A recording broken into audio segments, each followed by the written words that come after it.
Come on, man. What was waiting for you? Hurry up. Yeah, word, bit. Let's not do that, Shemi. Big man thing.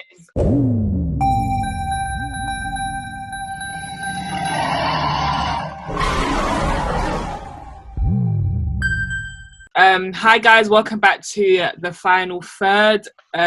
Welcome. Team Diaries. You have myself, Shemi, and Come on. No governments, man. No governments. What's wrong with sorry, you? Shemi, your name's coming up on the screen, bro. So we just gotta accept Big it. man thing. And you got the whole gravy on the screen, bro. And then we have Banks as well. We're just gonna jump straight into it and talk about our current situation. Corona has ruined from Corona. Corona. Miss Rona. She's about to just shuffle everything. So we're just going to talk about how do we end the season. Obviously, you guys have probably seen that the majority of the Prem would like to end the season like normal. Like to carry on the season. Yeah. I like to carry on the season. But how do we want to end it? How would we ideally like to end the Prem? I feel I think we really need. Sorry, go on, Frank. Go on. I feel like at this moment it doesn't make sense to continue the season. Yeah. They're talking about finish the season by June 30th, but we're on lockdown for another 3 weeks. And right now we just gotta understand that the biggest priority just isn't football. Like people are losing their lives. People are worried about their family. Like trying to get everybody onto a football pitch to play a contact game. You're going to be spreading germs, all of that. Like that's nobody's biggest priority right now. And we understand that the Premier League is a multi-billion pound industry. So of course they don't want to see the football being put off for this long. But right now it's just not the priority. So the idea of trying to finish the season by June the 30th, how is it realistically going to run? Yeah. And when that doesn't happen, we're going to run into even more problems when it comes into things like player contracts. They've updated it because I think they've got rid of the June 30 type of deadline, and they've said the earliest they can do, because you know they had a meeting. Yeah. It's Friday. The earliest they could do is the earliest they could restart is the 8th of June. By the end of the day, but even then, they're talking about doing it all in a 5-week period. 5 weeks, so the end. So that will go into July. That will go into July. But we all, as fans, I think as fans, we can all conclude, probably except Liverpool fans, that the whole league should be null and void. And credit to if they believe that, because they haven't won the Prem before, they're entitled to believe that. Yeah, of course. With the way in which they took this league by the scruff of the neck, like they literally ran away with this league. Sorry. Yeah. But it just goes to show everything's a financial decision. Mm-hmm. The Premier League and the footballer Premier League, as in the FA, the Premier League, and just the clubs need to come together and realise that football's already a very scrutinised sport in terms of the finances that go into it. If they carry on this, if they do everything they can to prioritise football over people's health and finish this league off, it's going to open a whole new talking point that football's more or less above the law. Because that's all it implies, that football is above the law, and we don't really need that. It's the type of thing is you can't, like, I don't know how you can, it's like kind of enough to spite your face. You know, back in first year, some of them, some of them exams in first year, some of them exams in first year was like the day after a motive, the morning after motive. Some of us knew that, we can't really be going to the motive. Yeah. Don't go to the motive, Prem. That's what you're doing by playing football. Going to the motive. Don't do that. It just doesn't make sense. It's just not realistic enough, and I just feel like they're just rushing everything. Like they genuinely just they're trying to do everything. I'm seeing 2-person training camps get changed in the car, can't use a change room. Like, come on, man. Like, what sort of condition are you going to bring the footballers back into to even play the match? These players have been without football where they'll have to train in their stadiums, because being on, they're saying they have to go in their training kit, be away from their families. I don't know how you can simulate a football match. Training grounds, you're basically out in the open, where you're more likely to contract anything in the air. But if you're in your stadium, I guess it makes sense. But at the same time, who's gonna be doing up training in a stadium? A lot of other, we need to remember, a lot of industries lose just as much money as the Premier League, Yeah. and they've had to like bite the bullet. So the Prem doing everything they can. They're really not personalizing the players and like playing on the human interest of the players. They're just using them as from any other sports. Like it's literally just football. It's true. I haven't heard anything from the NBA. Haven't heard anything. These other sports, cricket, rugby. I ain't seen nothing. Literally nothing. You have to remember, Rooney even said in an article. Imagine they tell us, because he said if the footballing bodies tell us to go play, or tell us to finish the season, we do it. But he says, imagine if we go out, play football, and then contract coronavirus, and then bring it back and pass it on to a loved one, and you're the reason why that's happened. That's a lot to put on the players. Yeah. And right now, I just don't see the players having that will to step out and do all of that in the middle of a global pandemic. Like, this is a pandemic which is affecting the whole world. You can't really expect footballers to be, okay, you still got a job to do, go out and play football. They're worried about their families. Nobody really wants to be in a training camp with another person. I'm doing two touch. I'm trying to train that way. Yeah. You just got to put football on the back burner. It is where it is. Obviously, as fans, I'm sure even the players are missing playing football. Everyone's missing football, but at the end of the day, we have to prioritize life over the sport. That's the most important thing. So, we're just gonna agree we'd rather it be null and void. Obviously, null and void. Yeah. The rest of That's the world. The only way we can realistically see the season ending. But because we can't let the season run forever. Yeah, it's got to end at some point. But moving on to players, there's this thing going on around players should be taking wage cuts to help with the virus. Now, what is our take on that? Because we've seen that most players have gone against it, or most players. I don't know anyone that has said they're going. I feel like yeah, for them to put the onus on football players to take wage cuts and ignore the fact that they've got their own responsibilities. They've got people in this period where so many people are laying off jobs. They've probably got family members which are looking to them saying, "Can you break me off a bit more? Yeah. Can you help me out in this situation?" So for Matt Hancock to go and say, "Oh, it's on footballers to go and fund a public. This is a public service which we pay tax towards. The government, which they're entitled to. The government misuses the funds, so it's not properly. NHS isn't properly funded, so now it's on players to go and help with that funding. It's not on them. Footballers generally have good hearts. Like they know they make a lot of money, and a lot of the time they do help out with a lot of different causes. Mm-hmm. But for them he's the health secretary, I believe. For him to say it's on them to fund, it's on them to fund the NHS was such a crazy take. And for him to go and turn around and say, "I wouldn't even do the same." He was asked. To be honest, he said, "Would you do the same?" To be honest, he said, sorry, I keep moving. My house is very, as you see, it's busy here. Corona's got everyone, just not, you get. But anyway, he said footballers need to play. Yeah, if I was in the office, I'd be able to do this Zoom call a lot easier. He said footballers need to play their part. That's what he said. And right, so that's quite vague, but we all know what he means by play their part, because you don't just mean play their part as in like dropping off deliveries. You mean monetarily, like so. You mean they need to be taking pay cuts and stuff. Now, with footballers taking pay cuts, and Arsenal had like a whole scenario about voting about.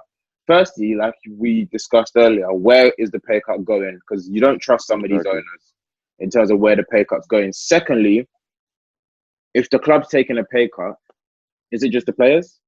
Because there are people that the players that earn more. So directors of football, all of them, are they going to take? But it's very easy to just say footballers. It's very easy to just say celebrities. And it frustrates me so much when people question celebrities' pockets. Because the same way in which a doctor makes money, or the same way in which just a labourer makes money, you don't question their pockets. Because someone's making excessive amounts of money, it's not your business how it's spent, because they earn that money. It's not illegal. So who are you to now 100%. Say that? But as for you, Matt Hancock, is very rich for you to now go when Piers Morgan's questioning you now say you wouldn't do the same. That's very, very rich. But yeah, it's weird. That's the worst thing. Like, on Piers Morgan's side, and he's so just not he's not it. But it's weird having to see him be the one, be the voice of reason on this topic. What? But you know that's only going to last a matter of time. Yeah, he's just going to go back to his mad ways anyway. Just went up front. But yeah, you made a good point on in terms of where's the pay cut going. Yeah, because a lot of these owners want to protect their bottom line. They want to take if as the club isn't making money in this period, they want the players to take a pay cut to protect their money. But why it's the money that the players are entitled to. Let's not forget if the money's going to the these NHS, clubs. If the money's going to the NHS, then I'm sure the players will have no problem with it. But a lot of the time, I feel like the players think that it's going into the owner's pocket. So definitely where the money is going is an important part of why it's taking so long to for the players to organise this pay cut. No, I was just gonna literally say I agree with what you're saying in terms of these owners are just dodgy, but a lot of the owners that did before they retract U-turned on the furlough, majority of them were English. So it's not even about foreigners coming and exploiting and not knowing like English culture and UK culture and just not appreciating the government, because the English owners are the ones that did it, majority of them. Saudi Arabia and Man City owners took care of their people. Said straight, we're not using a furlough. Abramovich took care of his people. Really classy. Kroenke, nothing happened there. Yeah. The only foreign owners were, I think, Bournemouth's owner, the majority owner is foreign, and Liverpool, Fenway is American. They be getting it wrong a lot of times. So aside that, it's just rich in terms of get out of people's pockets, man. Julie, if we all came and we said, and like Lamra or something said, okay, everyone, you lot on TF3, 30% of your wages to help. Just to help. That's it. Because it's just going to a public service that was supposed to be getting just to help. So it's quite vague. Lamra says, give us 30% of your wages. What would we all do? We'd be like, wait, what?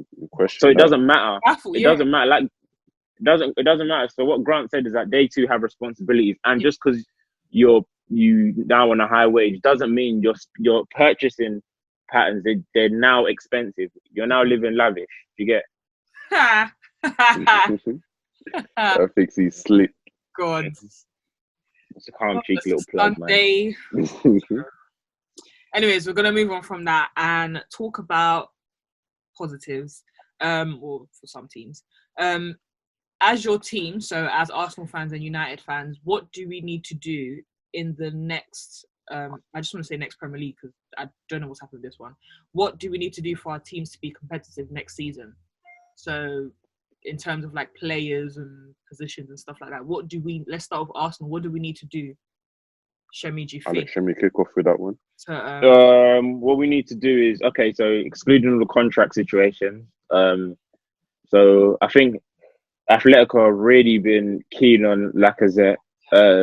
I don't believe we need to tie it into a Partey deal, because if we can get him for 30, and if they can give us 30 for him, I'll take 30 and I still break the clause anyway. Pardon? 30 for Lacazette? 30 for, if we can get 30 for Lacazette or some, and they 30 is a minimum because they do some bad deals. If we can get 30 for him. Pardon? What did we get him for? 50. No. You got him for 50? You did get him for 50. Yeah, so and then we can already activate Partey's clause, if they want to do a straight swap for Partey, that's even better for us. But we don't need to do Lacazette and money for Partey unless it's 20 mil, because they won't even accept. Do you get? And then so that's that handled. As for our defensive issue, because that's the main issue, and it's not just centre backs. The right back issue is serious. We need 100%. We need to get rid of 2 minimum centre backs. So either Socrates, Mustafi, and Holding. Two of them 3 need to leave. And then with the Bellerin, Cedric Suarez, and Ainsley Maitland-Niles issue on that right hand side, it's not good enough. It's mid-table level.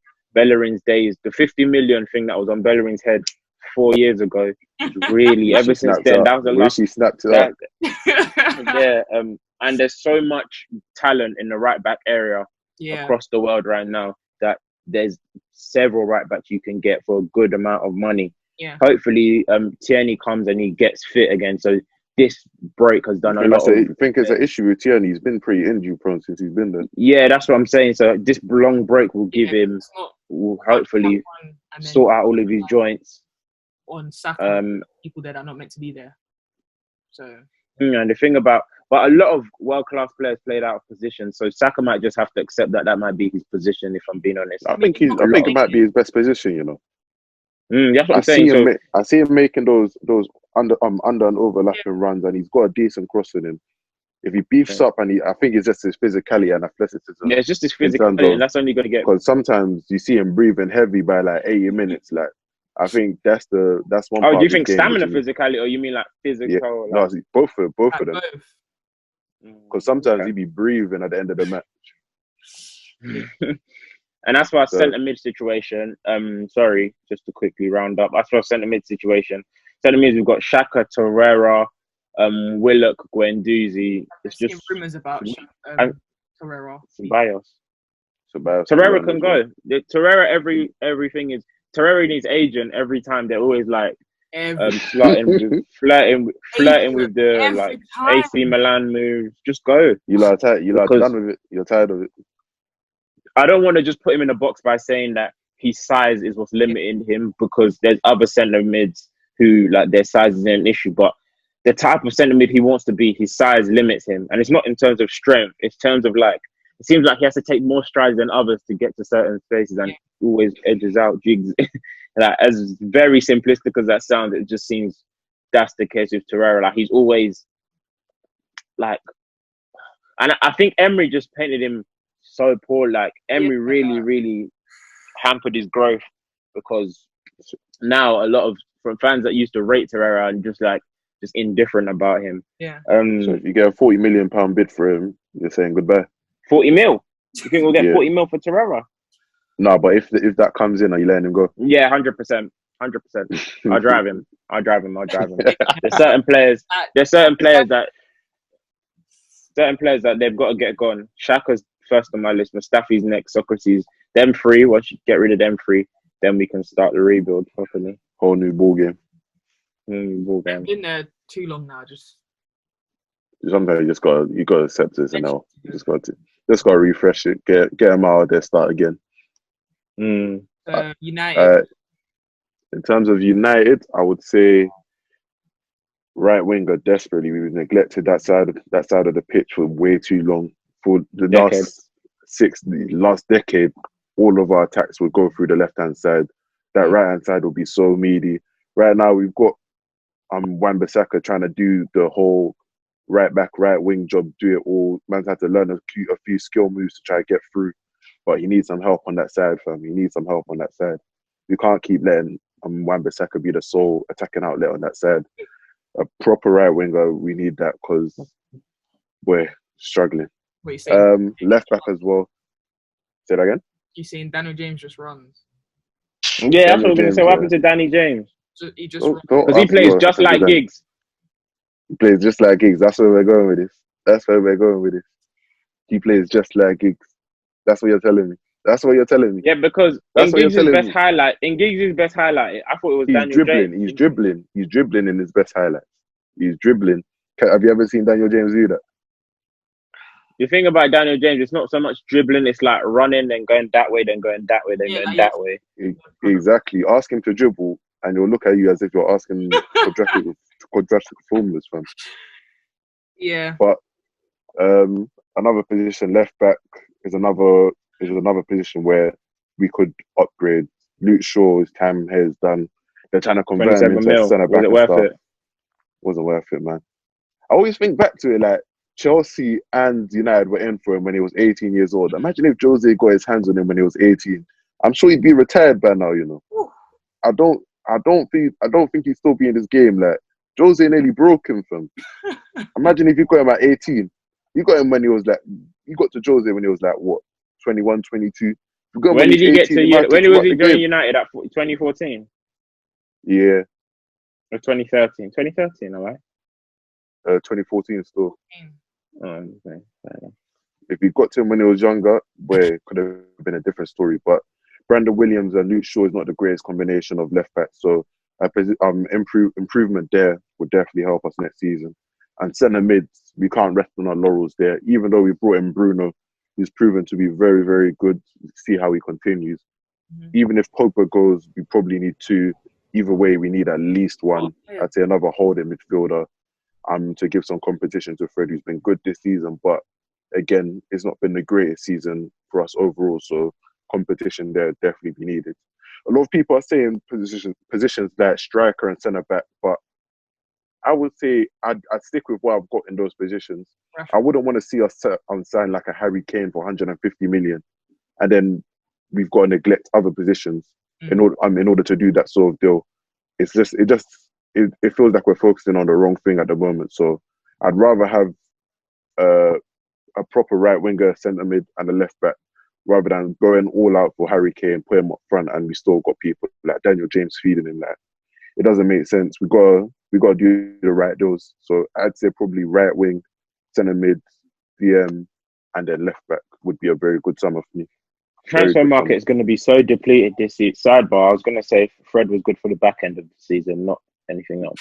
Secondly, I was going to say the transfer market is going to be very depleted this season because every club has taken financial hit. Only the big ballers are going to be in that transfer market. Even the big clubs. This is when you take advantage of. This is when the big ballers will take advantage of clubs because they're going to be. They're the smaller clubs. They're going to need to cash in. The smaller clubs are going to need to cash in. The smaller clubs that have liked all these years enjoyed TV rights money, and you can't bully them. This is when you bully them. A club like Villa that's going to go down. Oh, no, they won't go down if you null and void. A club like Villa who because if we can see the season, then because they're bottom two. But they're still looking at every pound that's going out of the window because they're a smaller club. Actually, they're a smaller club. They're not a small club, but a club like Norwich, these type of clubs that are really looking at their bank account every day. You can now bully them. I've seen West Ham even said pretty much every player is on the market right now because of the coronavirus situation. Because of the coronavirus, Issa Diop can now be 30 mil. Why not? That they need to get. Why not? There's going to be clubs struggling in this transfer market. Issa Diop could now be 30 mil. Ideally, Grealish doesn't have to be 40 mil anymore. Yeah, Grealish doesn't have to be 45 mil no more. Because if you offer if you pay like one-time payment, not in installments and that, you offer them one-time 30 mil, they'll have to take it because drop a quick 30 million bag at the door. Drop off. a lot of these lot need to drop the duffel at their door. Drop the. But yeah, and a lot of the big players in contrast, a lot of the big players have no market now. 100%. So Pogba even and Kane looking at Pogba's a big one. We don't know whether there's going to be a market for him when the transfer window opens back up because it's going to be United are going to ask for at least 120 to 150 million. No one can. I don't think anyone could afford more than 70 mil this window. I don't see anyone affording more than 70 million pounds this season. So it's going to be. I don't know who's that. Even if like Pogba's available, that's what I'm saying. Every big star that's available, I don't think a club can afford to drop 70 mil this season. No, some clubs will still be able to. With an FFP, is it just going to be null and void as well, or clubs like Real Madrid, City? Real Madrid haven't made a big United. Transfer in a minute. Well, Hazard, to be honest, but they're still gonna be operating. They're still gonna be. That's what I'm saying. Somebody's gonna need to take advantage of the market, and somebody's still gonna have to pay the big bucks. So I still feel like there's gonna be some players in the market, but yeah, in terms of like, because is Pogba like a necessity for some of these clubs? Who knows? He's a very good player, but to drop what United will be asking for him, which will be in the 150 million pound region, is a big transfer, and we don't know whether clubs are going to be willing to do that sort of deal for a player like Pogba. Okay, wrapping it up, we're gonna lastly talk about just briefly. If anyone's seen the Newcastle new buyer, what is he now going to be the richest club in the Prem, richest owner in the Man Prem. City Volume 2. Man City Volume 2. Man City 2.0. Yeah, there's been speculations of a debate on Twitter about if they're gonna basically compete for the top 4 in the next 2 years. Now, I personally think it will probably take longer, probably about 4 years or more. But a lot of people are saying that obviously money talks, so they're just assuming that in the next 2 years they'll be competing with everybody else in the top 4. What do we think? No, it's not that easy. It's not that easy, honestly. No. Well, we've seen other clubs do it. It's different. It's different. Julie, why it's different? Go on, Banks. Go on. Newcastle aren't going to have access to the... Even though money does talk, Newcastle aren't going to have access to the top bracket of players. Yeah. If they do it smart, they can still get a very high caliber of player, and they can build a team like that. If it's not just going to be a quick run and gun, like if this owner really has plans with the club, you can still build a team with a high quality of players. And it will take a bit longer to get them into the Champions League, but it will be much more sustainable. If you, I'd say by 2023, 24, we could see them in that top 6 conversation. But how do you think it will take longer? It's going to take ages. It's going to take the bracket of players. Firstly, the skew of world-class players now is not as high, one. So a lot of players, the best player to like the worst professional in terms of like Premier League standard, it's not that far anymore. It's not like, so when you're buying certain players, when you're taking risks on certain players, he's a businessman as well. When you take certain risks on certain players and they're not performing, after a while, he might not even just inject as much money as you think. So that's what I'm saying. It's not about spending money willy-nilly, but it's about building a quality team over the next couple of years. I do think it could take 4 years is not an unrealistic time frame for them definitely. Because you look at the top 6 that we're talking about. We're talking about Arsenal, United, but we're not talking, have not been great. We're talking Leicester, we're talking Chelsea, who haven't been great as well. If they get the right injection, put the right players into that squad and get a top quality manager, there's no reason why they can't be compared. I'm not hearing it. In the next 5 years, they can't be compared. I'm not hearing it. Yeah, that's not what she asked though. She said in the next 5 years they're going to make top 4. Like, and when you mean competitive in what aspect?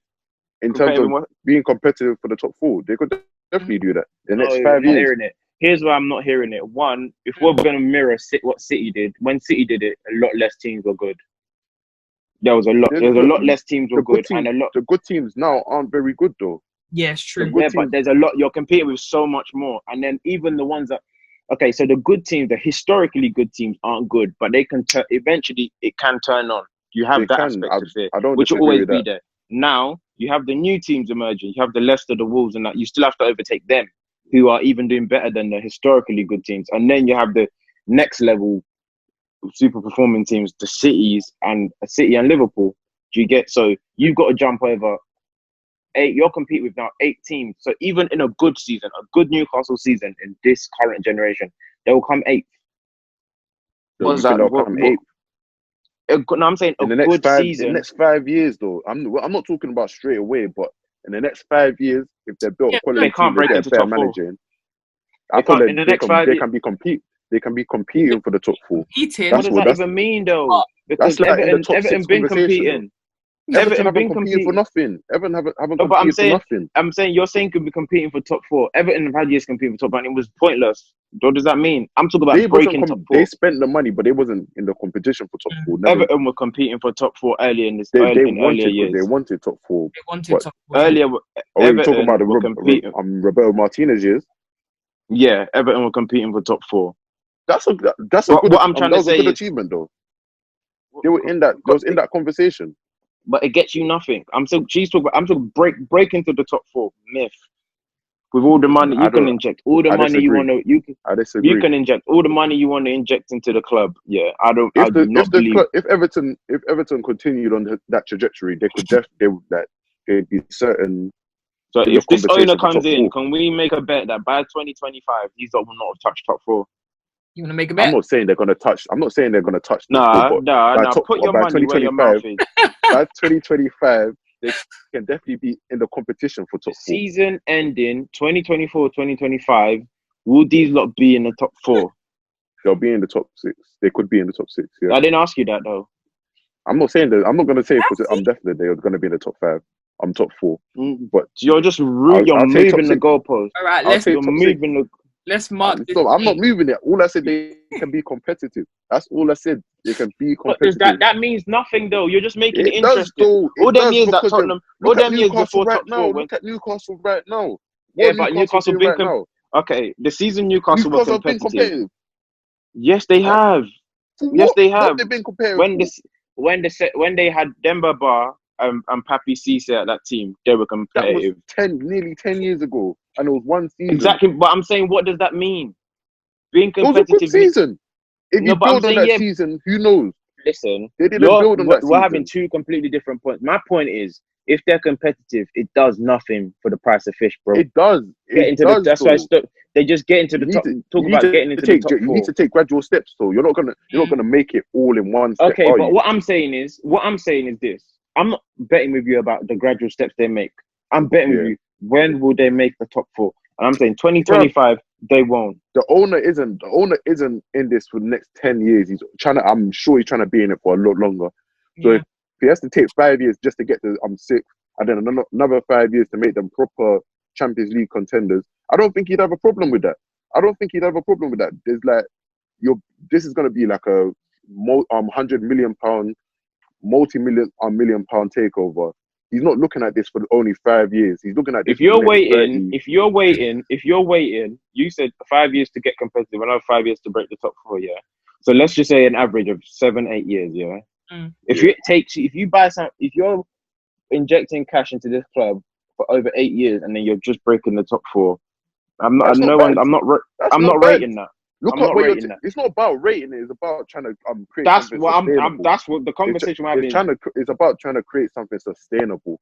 You don't just bust into the top 4 just like that. Yeah, you do all that money and then you dip out. That's not what you do. Yeah, you do. Because the two clubs have done it previously. Did that? Obviously, it's a different Premier League, but the two clubs have done it previously. Did that, and that's the spectrum that I'm judging them off, and that's the bet I want to make with you. How quickly can they break the top 4? And I'm saying within 5 seasons, they can't do it. I'm saying Newcastle aren't going to have... He's not bought... Man City bought Conor Guerrero, Carlos Tevez off the rip. Do you see them getting quality players like that in the next 2-3 years? That's what I'm saying. They can't do it in 5 years. But I'm not saying they can do it in 5 years, but I'm saying the foundations will be being built in the next 5 years. And then after that, who knows? Smelly though, innit? So it's not though. If you're trying to run the smelly though, you don't mind it being a slower process. You can't just rush. Like right now, you can't just rush into the top. And then all the other clubs are sleeping. They're not sleeping, but if they're not sleeping, but if you have faith in the plan that you're doing, then there's no reason why they can't get ahead of those clubs. But yeah, I don't believe the owners have patience, Julie. I'm not gonna lie to you, girl. I don't think the owners will have, especially in this era. The owners are not gonna have 8-year patience to be doing foundation building every 7 years. It won't all be with the same manager, though. It won't all be with the same manager, but as long as it's building, 100%, it's not gonna be the same manager. Because get True Geordie on there, get some Newcastle fans on there. Yeah, so we're gonna have to agree to disagree on that one, and that was a quick little debate. But we're gonna wrap this up now. So thank you guys for tuning in, and we'll see you in another video. Missed you all. Goodbye.